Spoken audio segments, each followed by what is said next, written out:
युग परिवर्तक और संत बाबा जय गुरुदेव जी महाराज, इनके चरणों में अरबों खरबों प्रणाम। ईश्वर भगवान और उनकी दृश्य अदृश्य शक्तियों को भी कोटि कोटि प्रणाम। साथ ही साथ यहाँ पर उपस्थित सूरत संगत और दूर दराज से आए हुए सभी माता पिता भाई बहनों को बड़े प्रेम के साथ जय गुरुदेव। आज शरद पूर्णिमा है और हमारे मराठी में कोजागिरी पूर्णिमा भी कहते हैं।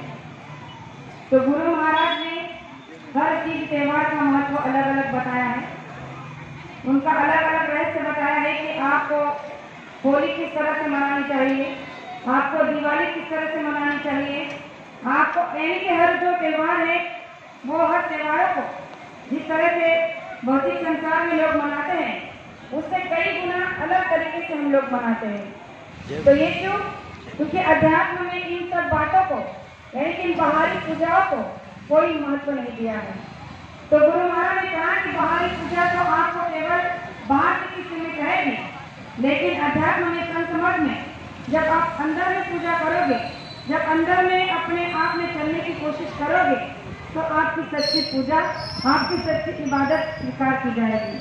और इसलिए गुरु महाराज ने कहा कि सबसे पहले आपको पहुंचे संत महात्मा से नाम का दान लेना होगा, और एक बार जब उनसे नाम का दान मिल जाता है तो उस नाम के दान को पाने के बाद उस रास्ते पर चलने की कोशिश करनी चाहिए। तो गुरु महाराज ने क्या कहा कि प्रेमियों, आपको इस मृत्यु लोक में मनुष्य का शरीर मिला है, बड़ी सौभाग्य की बात है। उसके बाद में आपको संसार मिला है, ये भी बहुत अच्छी बात है। संसार में आपको माता पिता पत्नी बच्चे सब कुछ मिला है, ये बहुत अच्छी बात है। लेकिन इसके साथ साथ आपको जो जीवात्मा इस मनुष्य शरीर में मिली है, जो वो परम पिता परमात्मा का अंश है, उसे जगाने का भी एक काम करना है। तो इसके लिए एक पहुंचे महात्मा की जरूरत पड़ती है, और उस महात्मा के पास जाकर जब नाम का दान मिल जाता है तो अपने घर संसार को घर गृहस्थी को चलाते हुए गुरु महाराज ने कहा कि आपको अपना परमार्थ भी करना है। इसलिए गुरु महाराज ने कहा कि आपको गिली के अंदर गुफाओं में जाने की जरूरत नहीं, संन्यास लेने की जरूरत नहीं, एक पैर पर खड़े होने की जरूरत नहीं, भूखा प्यासा रहने की जरूरत नहीं, बल्कि संसार के साथ रहते हुए, माँ बाप की सेवा करते हुए, पत्नी बच्चों की सेवा, उनका भरण पोषण करते हुए, दुकान दफ्तर को चलाते हुए आपको दिन के 24 घंटे में से 22 घंटे संसार के लिए देना है और 2 घंटे में अपना परमार्थ बनाना है। इतनी सीधी और सच्ची भक्ति है कि 2 घंटे में हम अपना परमार्थ बना सकते हैं, और ये रास्ता केवल मनुष्य शरीर में ही मिल सकता है, अन्य योनि में नहीं। और इसीलिए तो गुरु महाराज ने कहा है, जैसे कि हमारे गोस्वामी जी महाराज बताते हैं कि बड़े भाग मानुष तन पावा, सुर दुर्लभ सब ग्रंथन गावा। उन्होंने कहा है कि सबसे उच्चतम देह अगर कोई है तो वह मनुष्य का शरीर, और इस मनुष्य शरीर को पाने के लिए स्वर्ग में रहने वाले 33 करोड़ देवी देवता इच्छा करते हैं कि अगर हमें भी मृत्यु लोक में मनुष्य का शरीर मिला होता तो आज हम भी स्वर्ग में जाकर गुरु महाराज का सत्संग सुन रहे होते। लेकिन ये सौभाग्य किसे है? हम आपको मिला है, मनुष्य शरीर को मिला है। इसीलिए गुरु महाराज ने कहा कि इस सौभाग्य को आप दुर्भाग्य में मत बदल देना, क्योंकि एक बार अगर ये मनुष्य शरीर आपके हाथ से चला जाएगा तो पश्चाताप के आंसू की सिवा आपके पास कुछ नहीं रह पाएगा। इसलिए गुरु महाराज ने कहा कि अगर आपके पास में नाम का दान मिल चुका है, पहुंचे संत सद्गुरु मिल गए हैं, तो आपको क्या करना चाहिए? मेहनत और ईमानदारी से अपना जीवन बसर करना चाहिए। मेहनत और ईमानदारी के साथ अगर आप अपना जीवन बसर करेंगे तो गुरु महाराज ने कहा कि आप जो भी मेहनत करोगे उसमें ईमानदारी के साथ करोगे तो आपको बरकत मिलेगी। तो गुरु महाराज ने ये क्यों कहा?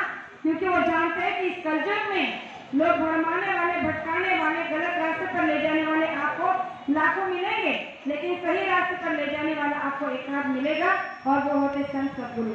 तो अगर आप संत सद्गुरु के शिष्य बन चुके हो तो आपके अंदर में ये इन सभी बातों को उतार लेना चाहिए कि एक बार मनुष्य शरीर अगर हाथ से चला गया तो दोबारा नहीं मिल सकता। इसीलिए इसमें रहते ही अपना परमार्थ कर लेना है, अपना लोक और परलोक बना लेना है। और गुरु महाराज ने तो स्वयं कहा है कि अगर आप लोग अपना मेहनत और ईमानदारी से काम करोगे, किसी की निंदा आलोचना नहीं करोगे और ध्यान भजन सुमिरन करोगे, तो गुरु महाराज ने स्वयं अपने मुखारबिंद से कहा है कि मैं आपका लोक और परलोक दोनों बना दूंगा। यानी कि आपका संसार भी सुखी हो जाएगा और आपको अपना आत्म कल्याण का रास्ता भी प्राप्त हो जाएगा, मुक्ति और मोक्ष भी मिल जाएगा। लेकिन इसके लिए उन्होंने क्या कहा, आपको सबसे पहले निर्मल होना होगा। आपके अंदर से जो छल कपट बेईमानी है इसे निकाल कर बाहर करना होगा, तब जाकर ये सब दया, ये सब चीजें आपके अंदर आएगी। तो आप कहोगे कि हमारे अंदर ऐसा कौन सा कपट है जो हमें गुरु की दया नहीं मिलती। बहुत सारे प्रेमियों की ऐसी बहुत सारी शिकायतें मैं सुनती हूँ।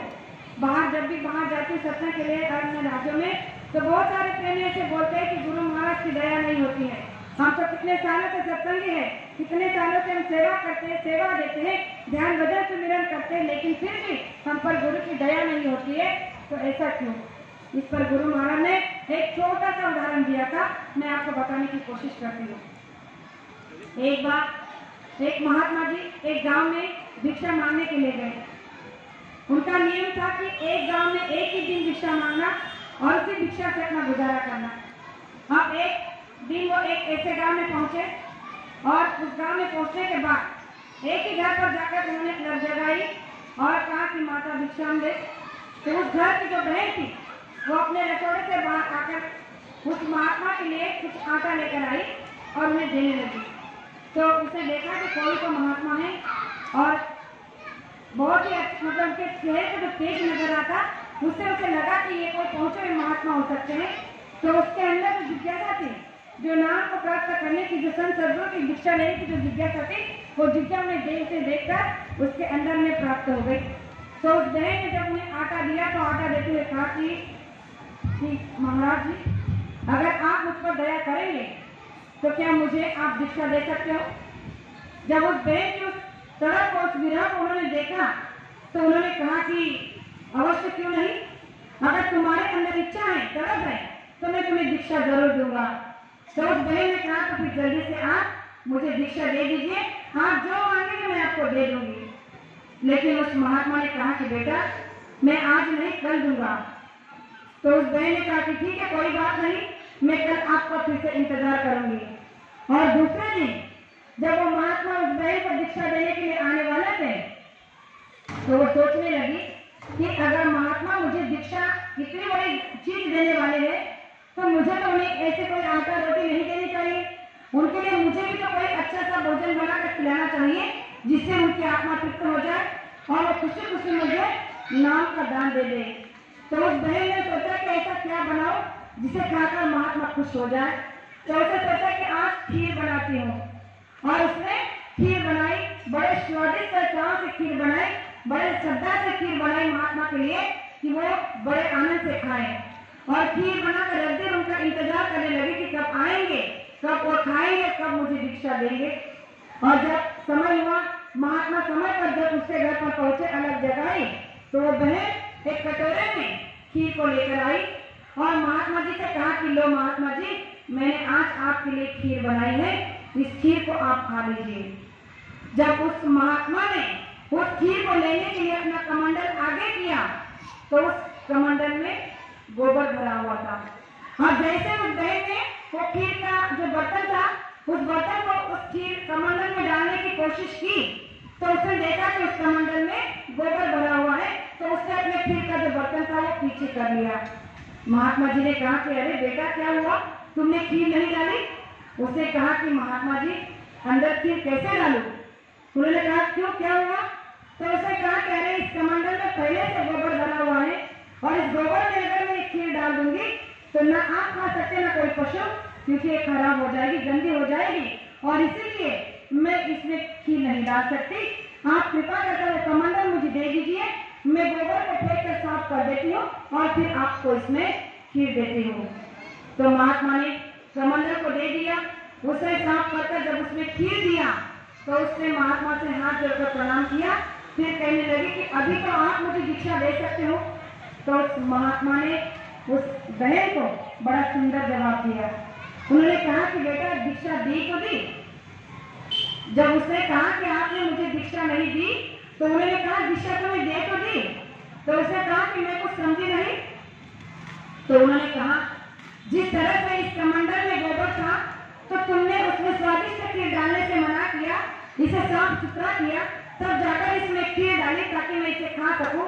उसी तरह से जो दीक्षा जो नाम तुम प्राप्त करना चाहते हैं उसके लिए तुम्हारा जो बर्तन है इसे पहले साफ करना होगा, इसे पहले निर्मल करना होगा।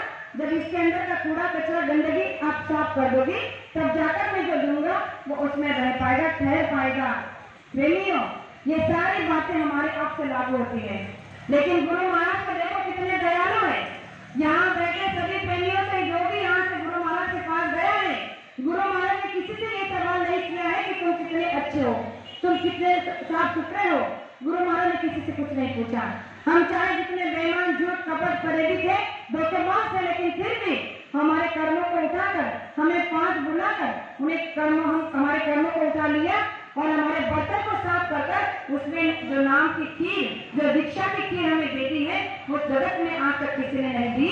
और एक बार भी नहीं कहा कि आप इतने पापी कपटी चलिया हो या फिर आपके अंदर इतने बुरे अवगुण है तो मैं आपको नाम का दान कैसे दूं।